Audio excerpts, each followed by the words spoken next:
Olá, minhas amigas e meus amigos, uma linda e serena noite a todos. Que o Mestre Jesus, a bússola de nossa caminhada, nos envolva em sua paz e em seu amor. E que os irmãos iluminados, os guias espirituais de cada um de nós, possam nos inspirar nesse trabalho de hoje, em nosso estudo, em nosso aprendizado e, acima de tudo, na colocação de todo esse aprendizado em nossas vidas, no dia a dia e nas oportunidades que o Paizinho Celestial nos oferece. Que Deus abençoe a cada um de nós. Muita paz para todos. Antes de adentrarmos ao nosso assunto de hoje, ao nosso tema da noite, a China milenária, nós gostaríamos de parabenizar o Centro Espírita Centelha Divina pela passagem dos seus 25 anos de existência física. Parabenizamos também aos fundadores do centro, ao seu presidente, senhor Gilvaldo, a Gal e a todos os trabalhadores que desenvolvem as suas tarefas abnegadas. Que Deus abençoe a cada um de vocês, porque é muito importante estarmos debruçados na obra divina do Evangelho, difusão do Evangelho do Cristo à luz da doutrina espírita. E o Centelha Divina como uma célula de amor aqui na Terra, né? Um foco de luz, está aí cumprindo sua missão de iluminar consciências, difundindo o estudo e a doutrina espírita. Que Deus abençoe a cada um de vocês e que muitos e muitos anos de vida e existência estejam presentes com vocês e os irmãos à frente, os irmãos iluminados à frente, no comando dessa tarefa tão abnegada de amor e caridade. Parabéns a todos. Vamos iniciar o nosso trabalho da noite com o tema A China Milenária. Esse tema ele foi extraído da obra A Caminho da Luz, do benfeitor espiritual Emmanuel, através da psicografia de Francisco Cândido Xavier. Essa obra ela foi escrita, né? Ela foi trazida do mundo espiritual no ano de 1938. Olha só, um ano antes da Segunda Guerra Mundial. E lá nessa obra magnífica, eu sugiro que quem nunca leu ou estudou, que o mais importante é estudar, possa obter, né, essa obra magnífica e passar a ler e entender o que é que Emmanuel, tantas informações, tantas coisas maravilhosas que ele nos esclarece. Mas de que trata essa obra? Eu queria contextualizar, né, para que a gente possa adentrar ao nosso capítulo 8, que é a China milenar. No livro A Caminho da Luz, Emmanuel, ele não faz uma contextualização histórica, como ele mesmo faz a ênfase lá, né? A visão que ele traz é uma visão mais espiritual. Do que trata? A Caminho da Luz. O título já é sugestivo, não é? Já está dizendo aí que trata da ascensão espiritual. E as civilizações, ele traz a história das grandes civilizações, o início das civilizações no orbe terrestre, traz informações sobre civilizações que estiveram aqui e se acabaram, né? Não estão mais, traz informações sobre nossos irmãos capelinos, que foram degradados do sistema de capela. A gente vai ver aqui por cima um pouquinho para poder entender. E outras mais informações sobre os grandes impérios. Então, assim, essa obra, ela vem mostrando, né, o percurso espiritual e a bondade, a presença do Cristo, o cuidado na sua governança para cada um de nós, para com cada um de nós, né? E A Caminho da Luz é o determinismo, né, da lei de Deus, evolução, chegar à luz. Todos nós somos centelha divina. Então, a comunhão com Deus, a evolução espiritual, nos tornarmos espíritos puros, angelicais, né? E então, Emmanuel traz lá nessa obra, desde o seu início, como se fosse um resumo do livro da Bíblia, né? Desde o a Gênese, o Antigo Testamento, desde a Gênese até o Apocalipse, né? Então, assim, é um resumão muito bacana e espetacular, que a gente vai compreender muitas informações que a gente até hoje não conseguiu captar, trazida pelas religiões e pela história também. Então, a civilização, o livro A Caminho da Luz, ele traz a história de uma civilização que foi degradada. Mas como assim? Degradada de onde? Jesus já dizia: há muitas moradas na casa de meu Pai.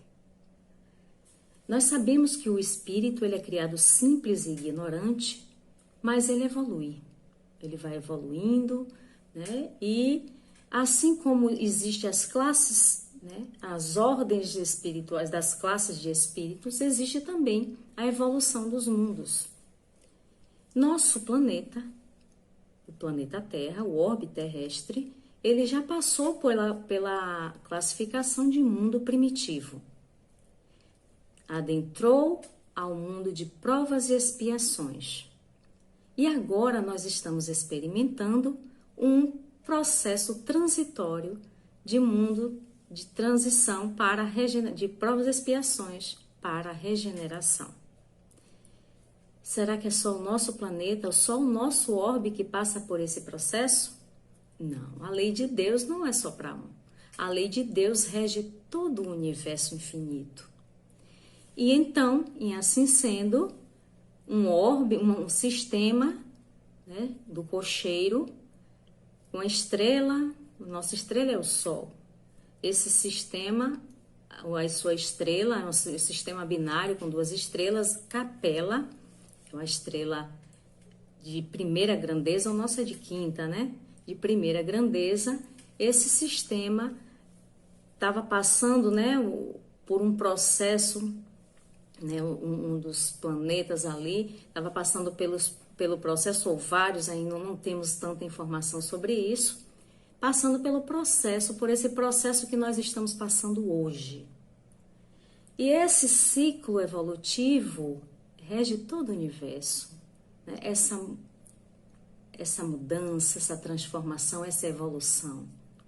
E naquele ciclo que eu experimentava, aquele orbe, existia uma porção, né, milhares, milhões, né, como Emmanuel diz, milhões de espíritos que ainda se compraziam no mal, ainda estavam carregados de vícios, egoísmo, orgulho, arrogância, empedernidos no mal mesmo, né? Então, para que o orbe não ficasse, né, à mercê de espíritos renitentes, revoltados, empedernidos no mal, né, porque a evolução não aguarda aquele preguiçoso, não aguarda o revoltado, não aguarda aquele que retarda. O mundo, tudo evolui. E aquele que não quer evoluir vai ficando para trás. Em um momento, ele vai ou pelo amor ou pela dor. E então, esse sistema de Capela estava passando por esse processo de evolução, e alguns espíritos que ainda não tinham conseguido alcançar a vibração evolutiva, né, a vibração adequada para permanecer naquele orbe, eles tiveram que ser exilados. E para onde é que eles foram? Para a Terra. Eles foram acolhidos por Jesus em nosso orbe. Vejam bem. Mas quando eles aqui chegaram, né, nós já tínhamos civilizações mais ou menos organizadas. Sabemos que o Espiritismo já trata disso, né? Charles Darwin também já falou sobre a evolução das espécies. Então o Espiritismo vem mostrando, né, os Espíritos nos contam lá no Livro dos Espíritos que nós somos frutos, né? Somos princípio inteligente e estagiamos nos diversos reinos da natureza. Até no reino mineral, vegetal, animal, até chegar ao hominal. E assim nós estávamos entrando saindo de um mundo primitivo, onde ali o homem encarnava, o espírito encarnava, tinha suas primeiras encarnações. Ainda na África, né, o tronco mãe, né, o braço da humanidade terrestre ali na África, encarnavam os primeiros espíritos terrestres, né, os terráqueos, terrícolas. E dali, desse tronco, os espíritos, alguns partiram para a Ásia, né? Esses que partiram para a Ásia, eles foram mais afoitos, né? Mais aventureiros. E nessa aventura, eles se multiplicaram ali, naquela região da China, né? E então, em lá chegando, eles formaram as primeiras civilizações do planeta Terra. Mas ainda, né, mesmo naquele processo de tribos, né, selvagens ainda, foram formando aos poucos, foram construindo seu aprendizado pouco a pouco. Emmanuel vai trazendo lá no livro A Caminho da Luz que Jesus nunca deixou nenhum de nós à mercê do acaso, à mercê do tempo. Ele sempre enviou para nós missionários para alavancar o nosso processo de crescimento, de progresso. E assim foi feito desde os primórdios, com aquelas primeiras civilizações de lá, né? Porque o homem que foi da África para a Ásia, eles se organizaram em civilizações antes, né? Conseguiram adequar, se civilizar mais rapidamente e criar, né, várias tribos. E daí eles aprenderam a agricultura, a criação de animais, mas a parte religiosa, então Jesus começa a enviar os seus missionários. E em A Caminho da Luz, Emmanuel ele nos diz o seguinte, que ele traz três figuras desde a antiguidade não, a pré-história, né, naquela época das primeiras civilizações, ele nos traz três personagens da China que foram responsáveis pelos fundamentos da religiosidade daquele povo. O primeiro deles é Forri. Forri, não se tem muito a falar sobre ele, assim, sobre as suas obras. O que mais se sabe é o I Ching, né? Aquele livro onde tem figuras, sistemas de símbolos, trigramas. Então, Forri, na sua obra, ele já trazia ali, né, fundamentos, princípios e valores, virtudes. O trabalho da virtude com seu povo.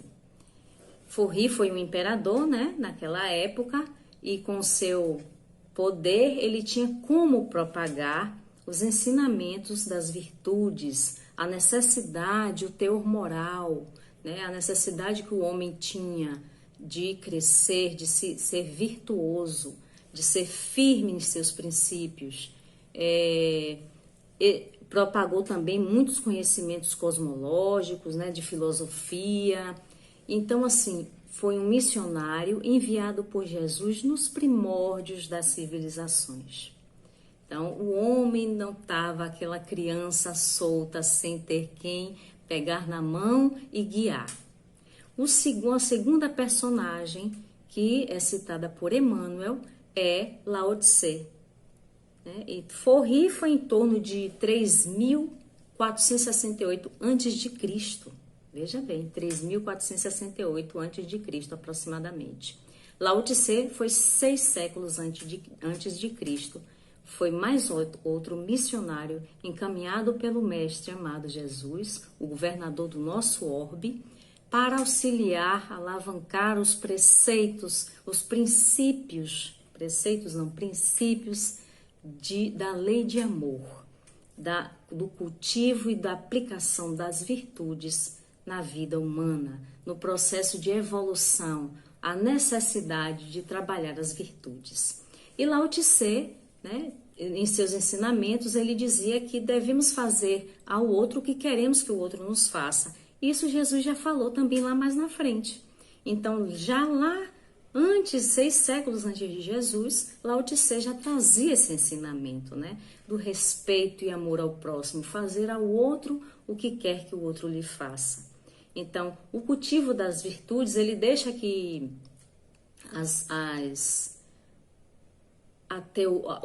o teor moral é tudo que fala em sua filosofia, em seus ensinamentos. E após Lao Tse, vem a figura de Confúcio, também trazida por Emmanuel nesta obra, né? Confúcio já vem há 5 séculos antes de Cristo. E ele fundamenta a sua filosofia, os seus ensinamentos, a sua religião, em cima, que é o confucionismo, em cima, baseado nos princípios dos seus antecessores, que é Forri e Lao Tse principalmente. E Confúcio, né, todos eles trazem a questão da benevolência, o respeito, a humildade, e tem também a ideia de aperfeiçoamento espiritual, é latente até hoje naquele povo, na história daquele povo, né? Então, o culto aos antepassados sempre esteve presente e continua presente na cultura e nas práticas daquele povo, daquela área, né, da China. Então, essas 3 figuras são trazidas por Emmanuel na obra. Mas o que é que o que é que Emmanuel queria mostrar, né? Que ainda que sempre trazendo a informação do mundo espiritual, missionários, né, imbuídos no trabalho de educação moral, né, nas virtudes do homem. A civilização chinesa, vamos ver o que é que eu gostaria aqui de ler um pedacinho, né, um trechinho, para ver o que é que Emmanuel fala deles, né? Ele diz assim: é cabível examinarmos a árvore mais antiga das civilizações terrestres, a fim de observarmos a assistência carinhosa e constante do Divino Mestre. Olha só para que é que ele está examinando. Para observar a assistência carinhosa e constante do Divino Mestre, para com todas as criaturas de Deus. Inegavelmente, o mais prístino foco de todos os surtos evolutivos do globo é a China milenária. Com seu espírito valoroso e resignado, mas sem rumo certo nas estradas da edificação geral. Olha só, sem rumo certo. Então, expandiu, né? Se intelectualizou cada vez mais, aprendeu, expandiu conhecimento, construções, aquelas meditação, processo, eles tinham conhecimento de respiração, meditação, que auxiliam até hoje, inclusive cada vez mais está sendo colocada e utilizada no dia a dia de cada um de nós, por necessidade de equilibrarmos, do autoconhecimento. Então, eles tinham vários conhecimentos, né? E o que é que aconteceu? Nesse período, onde a China já estava ali fundada como uma civilização, né, organizada como uma civilização já, né, grande civilização, e aí chegam aqueles degredados de lá do sistema de Capela. Quem foi? Quais foram essas raças, né? Emmanuel fala de 4 grupos. Então, nas civilizações, na construção das civilizações do nosso orbe terrestre, além das 2 que já existiam, a raça negra e a raça amarela, contamos com mais 4, que são os egípcios, né? Que Emmanuel fala que eles eram a raça, né? O grupo que menos tinha dívida, né? Vamos falar assim, débito com a lei divina. Eles tinham grandes conhecimentos agrícola, meteorológico, de arquitetura. Até hoje nós vemos lá as pirâmides magníficas, que ninguém sabe como foi construída, né? E detinham conhecimento de ciência naquela época e também da espiritualidade. O cultivo da imortalidade, da espiritualidade era muito, né? O culto, a imortalidade da alma presente em seus cultos, né? Então, o que é que aconteceu? A prática do bem era muito realizada por eles. Então, desses 4 grupos, Emmanuel diz que os egípcios eram que menos tinham débito perante as leis divinas. Então, eles estiveram aqui, né?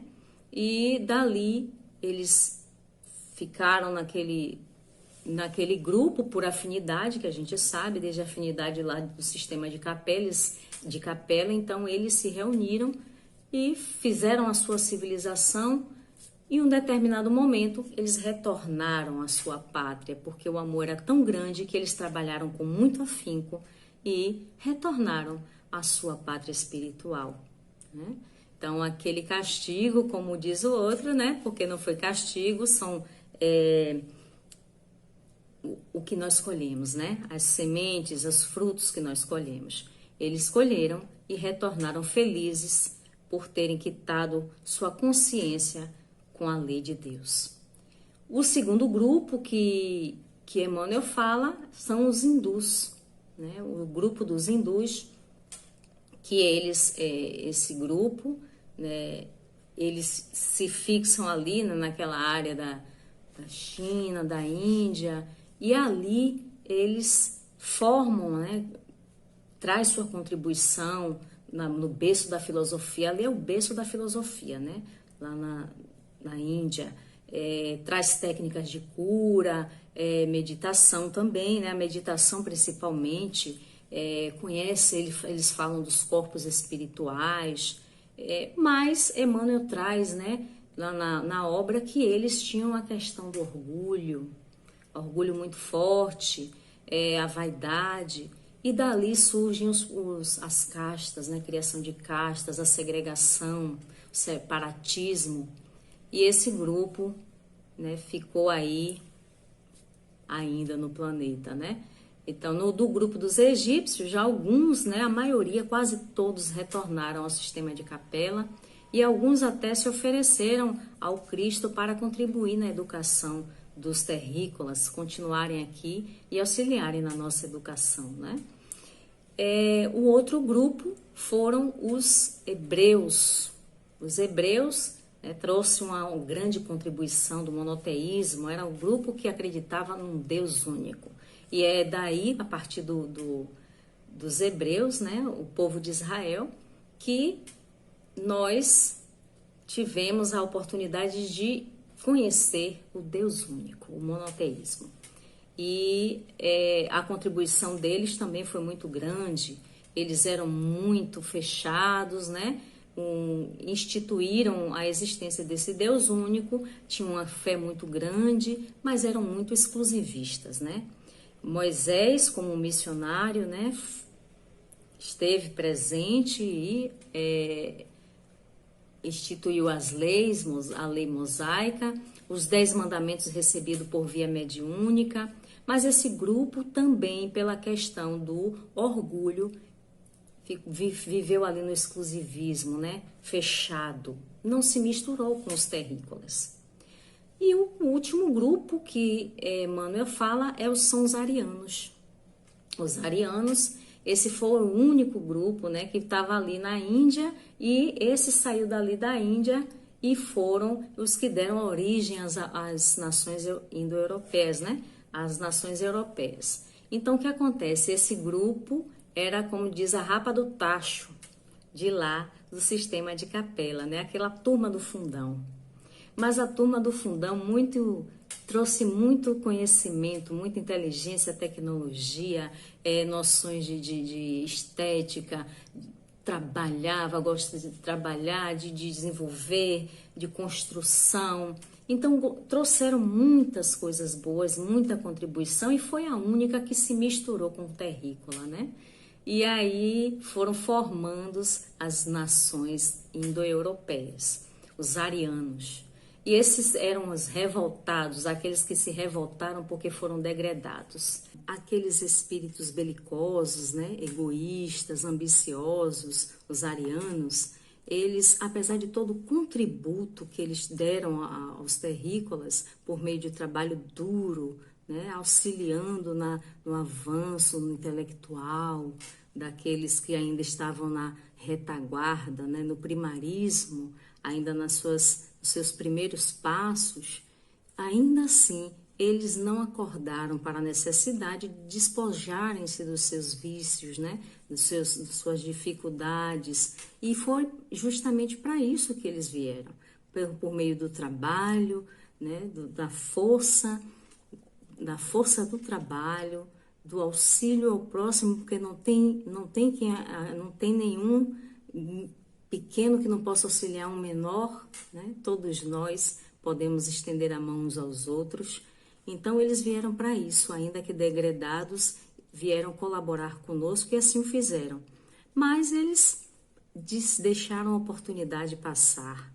E mais Jesus percebeu ainda, né, na sua misericórdia, no seu amor infinito, percebeu que de todos os 4 grupos, os arianos foram os que se misturaram, confraternizaram com os terrícolas, e foi justamente para esse povo que ele encaminhou muito mais missionários, tanto na área de ciências, da filosofia, de todas as áreas, na área religiosa, né?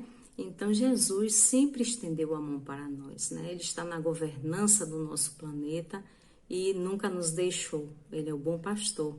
E nós temos, quando falamos de Forri, de Lao Tse, de Confúcio, Maomé, temos notícia também de Moisés, Buda, Gandhi, na Grécia Antiga, Sócrates, Platão, São Francisco de Assis, e temos tantos outros, né, na área de Galileu Galilei, Einstein e tantos outros missionários encaminhados pelo Mestre para alavancar o progresso, tanto o progresso intelectual quanto moral necessários ao nosso desenvolvimento e evolução espiritual, né? Mas nós, né, ainda incrustados naquele mal, naquela preguiça de crescer, de avançar, deixamos passar as oportunidades. Mas os capelinos, repetentes, né? Porque a gente tem que observar os orbes como grupos escolares, né?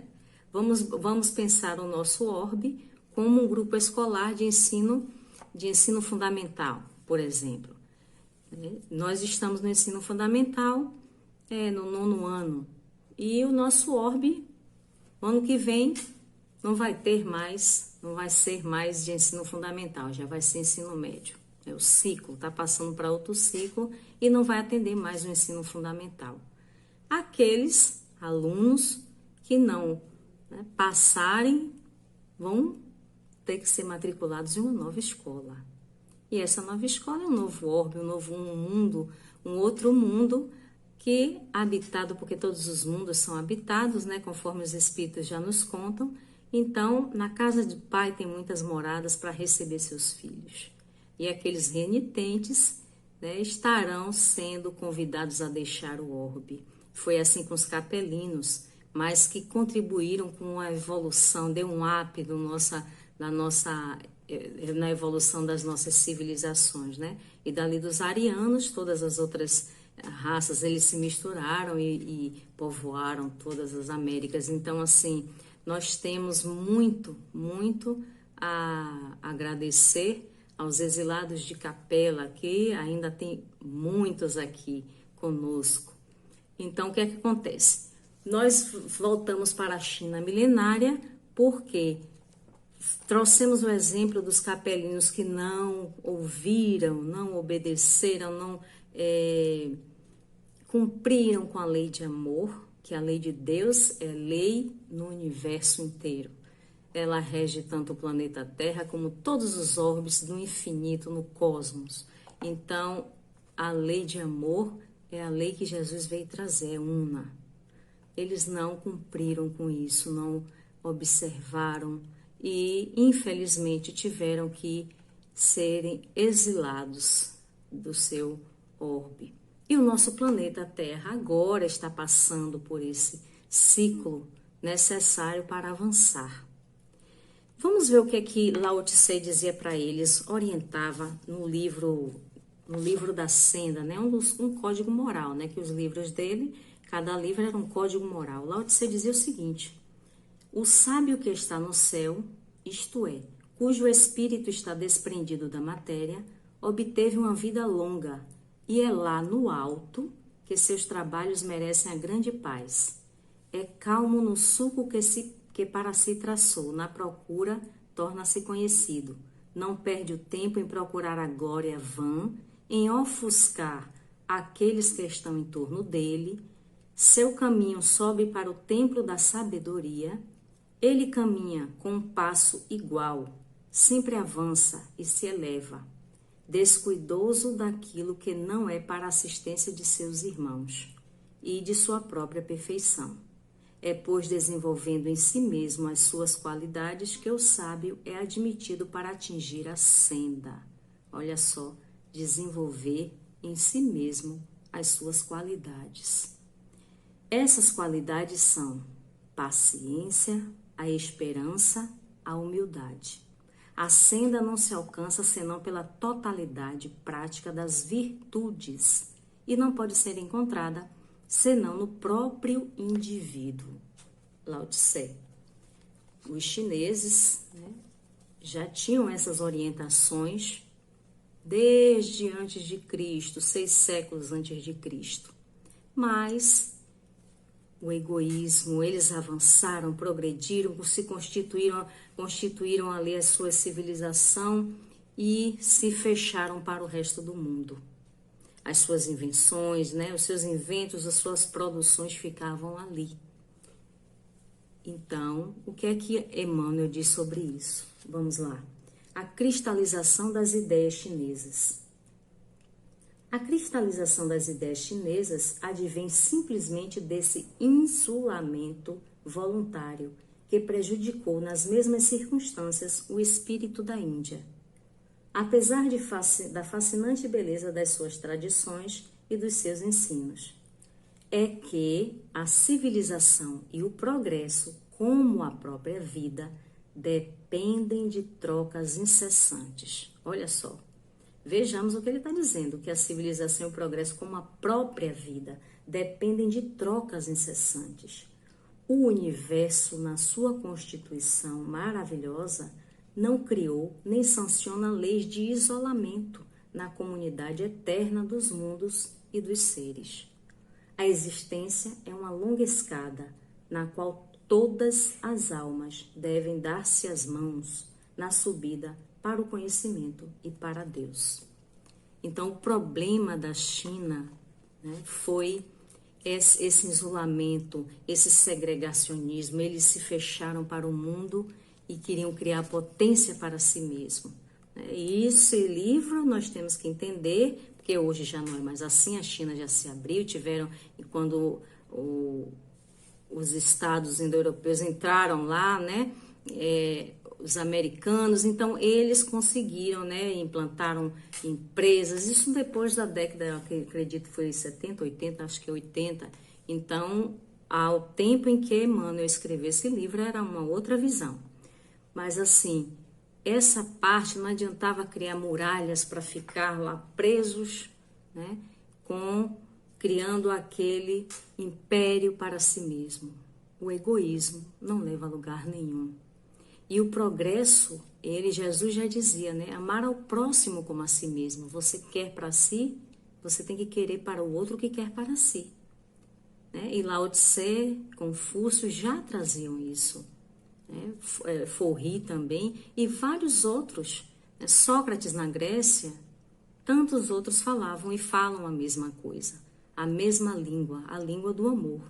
E então, aqui no livro As Leis Morais da Vida, de Joana de Ângeles, através da psicografia de Divaldo Franco, no capítulo 37, que trata sobre a lei do progresso, e o título é Diante do Progresso. Olha só o que aqui Joana de Ângeles que a benfeitora diz o seguinte: o progresso, para ser legítimo, não pode prescindir da elevação moral dos homens, que se aure no Evangelho, sempre atual. As conquistas da inteligência, embora valiosas, sem a santificação dos sentimentos, conduzem ao desvario e à destruição. E segue Joana: para serem autênticas as aquisições humanas, devem alicerçar-se nos valores éticos, sem os quais o conhecimento se converte em vapor tóxico que culmina por aniquilar quem o detém. Para fechar, Joana diz o seguinte: estudo, pesquisa sim, mas amor também. Examinando a problemática da evolução, os mensageiros encarregados da codificação espírita foram taxativos. Espíritas, amai-vos. Este é o primeiro ensinamento. Instruí-vos. Este é o segundo. Nem o amor sem equilíbrio, arrebatamento que revela paixão e desconcerto interior, nem a instrução intelectual sem o conteúdo do amor, a transformar-se em vapor alucinante de vaidades perniciosas quão destrutivas. Sem o equilíbrio das duas asas, a ave não consegue voar planando nas alturas. E segue essa mensagem muito linda da Joana de Ângeles, dessa obra, né? Leis Morais da Vida, da psicografia de Divaldo Pereira Franco. Então, aqui o que Emmanuel vem dizendo, né? Que os europeus, os chineses, né? A China milenária, eles se insularam, eles se, né, cristalizaram ali com suas ideias, né? Com as suas conquistas e não se abriram para o mundo. E o egoísmo, ele trata aqui dessa questão do egoísmo, né? E a filosofia do Nirvana, ele trata aqui também, né? Que era difundido em suas religiões, ali nas suas práticas religiosas, na meditação. Então, leva o homem a parar, a viver consigo mesmo, só que eles deturparam, e Emmanuel fala da questão dessa visão deturpada sobre o Nirvana. Olha só o que o Emmanuel fala sobre isso. A ideia da necessidade de aperfeiçoamento, ele fala aqui antes, para fundamentar devidamente a nossa opinião relativa à estagnação do espírito chinês, examinemos as suas interessantes e elevadas concepções religiosas. E aí ele segue alguma coisinha e eu vou pular aqui para onde é interessante. A ideia da necessidade de aperfeiçoamento espiritual é latente em todos os corações, lá, né, deles. Mas o desvio inerente à compreensão do Nirvana é aí, como em numerosas correntes do budismo, um obstáculo ao progresso geral. O Nirvana, examinado em suas expressões mais profundas, deve ser considerado como a união permanente da alma com Deus, finalidade de todos os caminhos evolutivos, nunca, porém, como sinônimo imperturbável de quietude ou beatífica realização do não ser. A vida é a harmonia dos movimentos, resultante das trocas incessantes no seio da natureza visível e invisível. Sua manutenção depende da atividade de todos os mundos e de todos os seres. Cada individualidade, na prova como na redenção, como na glória divina, tem uma função definida de trabalho e elevação dos seus próprios valores. Os que aprenderam os bens da vida e quantos ensinam com amor, multiplicam na terra e nos céus os dons infinitos de Deus. Veja que maravilha, né? Então, Emmanuel traz a necessidade de trabalharmos, né, no auxílio do outro, para o desenvolver, né, o desenvolver da caridade, do amor ao próximo, extirpando assim o egoísmo, né, que é o principal impeditivo da evolução humana, né, da evolução espiritual, né, principalmente por conta que o egoísmo ele traz a pior chaga, conforme os espíritos nos dizem lá em O Livro dos Espíritos, é a pior chaga da humanidade. O contrário ao egoísmo, né, é a prática da caridade e do amor. Então, assim, nós precisamos, né, desenvolver essas virtudes, né? Chegado a esse momento, alcançamos no nosso planeta, em nosso orbe, o momento culminante do progresso, desse mesmo progresso em que lá em Capela, no sistema de Capela, foi realizado esse ciclo, né? Nós estamos passando nesse processo. Muitos espíritos vindo de orbes mais evoluídos estão chegando aqui em nosso orbe para nos auxiliar. Missionários maravilhosos, abnegados, para estender as mãos a cada um de nós, né, no auxílio educativo, principalmente moral, que é onde nós devemos trabalhar mais e mais. Né? Nós avançamos muito na parte do conhecimento, mas a parte moral deixa a desejar.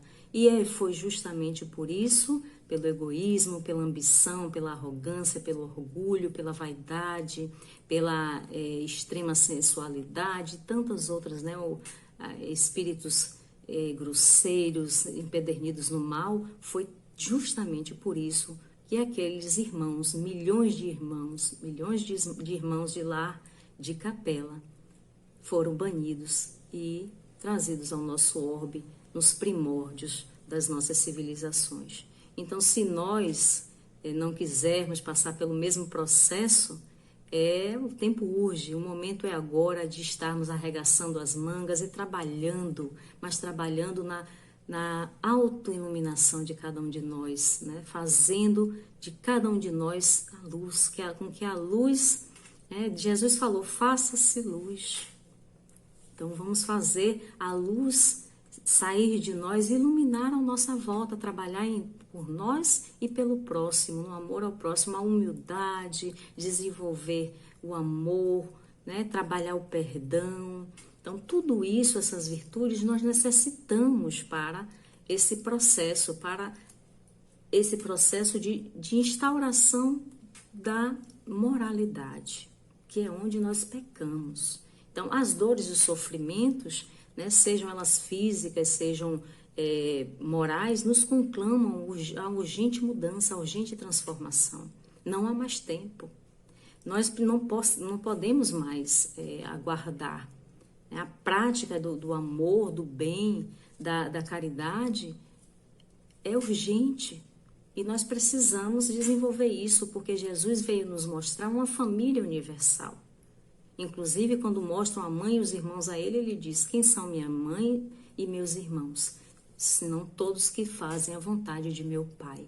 Então, os mundos são solidários, as criaturas são solidárias. Temos irmãos iluminados aqui nos auxiliando agora e outros estão indo para outros orbes já, né, auxiliar aqueles menores, infelizmente, porque não condizem com a mesma vibração do nosso planeta.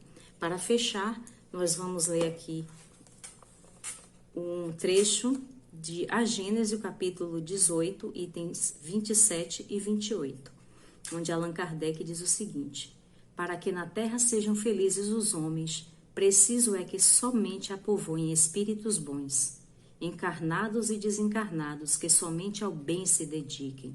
Havendo chegado o tempo, grande emigração se verifica dos que a habitam.